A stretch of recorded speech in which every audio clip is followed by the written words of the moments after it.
आप देख रहे हैं आयुष पी के स्टोरी। तो चलिए आगे बढ़ते हैं आज की इस कहानी की तरफ। यह कहानी एक भूतिया हवेली के बारे में है।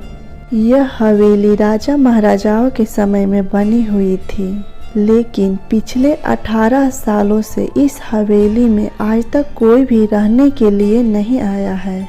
इच्छा होने पर भी इस हवेली में कोई भी नहीं रह पा रहा था, क्योंकि लोगों का कहना था कि इस हवेली में भूत प्रेत का साया है। जब रणजीत सिंह को इस हवेली के बारे में पता चला तो उसने तय किया कि वो इस रहस्य को जान करके ही रहेगा। क्यों लोग इस हवेली में नहीं रह पा रहे हैं। उसने मजबूत इच्छा शक्ति से हवेली में रहने की पूरी तैयारी कर ली। जब उसने हवेली के अंदर जाने के लिए पैर आगे बढ़ाए तो दरवाजे पे किसी अनजान व्यक्ति ने उसे रोक लिया और नजदीक जाके बोले, कौन हो आप और किधर जा रहे हो? रणजीत सिंह ने पूछा, जी आप कौन हैं? मेरा नाम राजबली सिंह है, मैं पास में ही रहता हूँ। रणजीत सिंह ने कहा, ओह अच्छा, मैंने सुना है कि यहाँ कोई प्रेत आत्मा रहता है इस हवेली में, इसलिए मैं इस हवेली में एक दिन रुकने का फैसला किया है।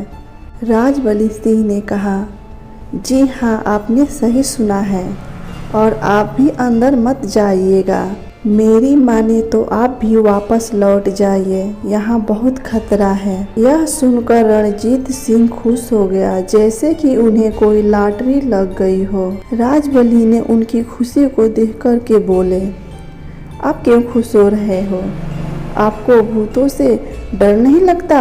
शायद आपको पता नहीं होगा, मैं भूत प्रेत में काफ़ी दिलचस्पी रखता हूँ। अगर इस हवेली में भूत है तो मैं अंदर जाऊँगा और सारी सच्चाई को पता लगाऊंगा। इतना कहकर रणजीत सिंह उस हवेली में चले गए। अंदर जाके रणजीत सिंह ने अपनी बैग को साइड में रखा और हवेली के चारों ओर देखने लगा। बाद में एक रूम में जाकर के सोफे पर बैठ गए। तभी अचानक उस रूम में लाइट का एक बल्ब चालू बंद होने लगी, लेकिन रणजीत सिंह ने उस पर ध्यान नहीं दिया। थोड़ी देर बाद दूसरा बल्ब चालू बंद होने लगा, फिर तो हवेली की सारे लाइट चालू बंद होने लगा। यह सब देखकर रणजीत सिंह अपनी जगह पर खड़ा हो गया और चारों तरफ देखने लगा। अचानक से उसके सामने एक छोटा सा टेबल हवा में उड़ने लगा। करीब 6 फीट हवा में ऊपर जाके गोल गोल घूमने लगा और बाद में रणजीत सिंह की ओर तेजी से आने लगा। रणजीत सिंह ने अपनी जगह तुरंत बदल ली और वह टेबल वहीं जाकर के गिरा जहां पर रणजीत सिंह पहले खड़ा हुआ था। रणजीत सिंह ने चारों तरफ सतर्कता से देखा और बड़ी आवाज में बोला, तुम जो भी हो सामने आकर के बातें करो। वहीं एक बड़ी परछाई उसके सामने आ गई। रणजीत सिंह ने उस परछाई को देख कर के बोला, कौन हो तुम और मुझे क्यों मारना चाहते हो? परछाई बोली, तुम्हारे भूल के कारण।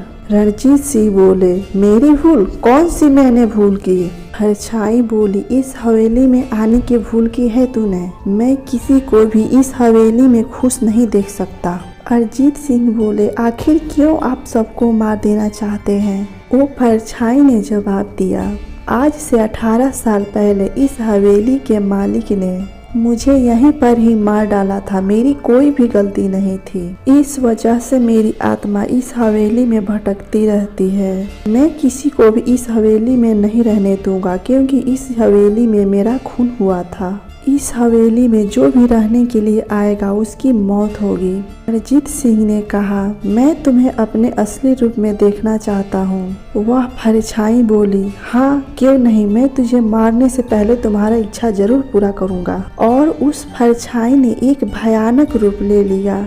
उसका चेहरा इतना भयानक था कि रणजीत सिंह भी देख करके डर गए। डरते हुए रणजीत सिंह ने अपनी जेब से एक सफेद पाउडर निकाला और उस भूत के ऊपर फेंक दिया। पाउडर पड़ते ही वह भूत जलने लगा और जोरों जोरों से चीखने चिल्लाने लगा। थोड़ी ही देर में वह जल करके राख हो गया। अरिजीत सिंह ने चैन का सांस लिया और वहीं पर बेहोश हो गया। दूसरे दिन सुबह जब रणजीत सिंह को सही सलामत हवेली से बाहर निकलते हुए राजबली सिंह ने देखा तो आश्चर्य हुआ उसको। राजबली ने रणजीत से पूछा, आखिर तुम कैसे जिंदा हो? रणबीर सिंह ने उस हवेली में जो भी घटा था वो राजबली सिंह से बता दिया और बताया कि इस हवेली में अब कोई भूत नहीं है।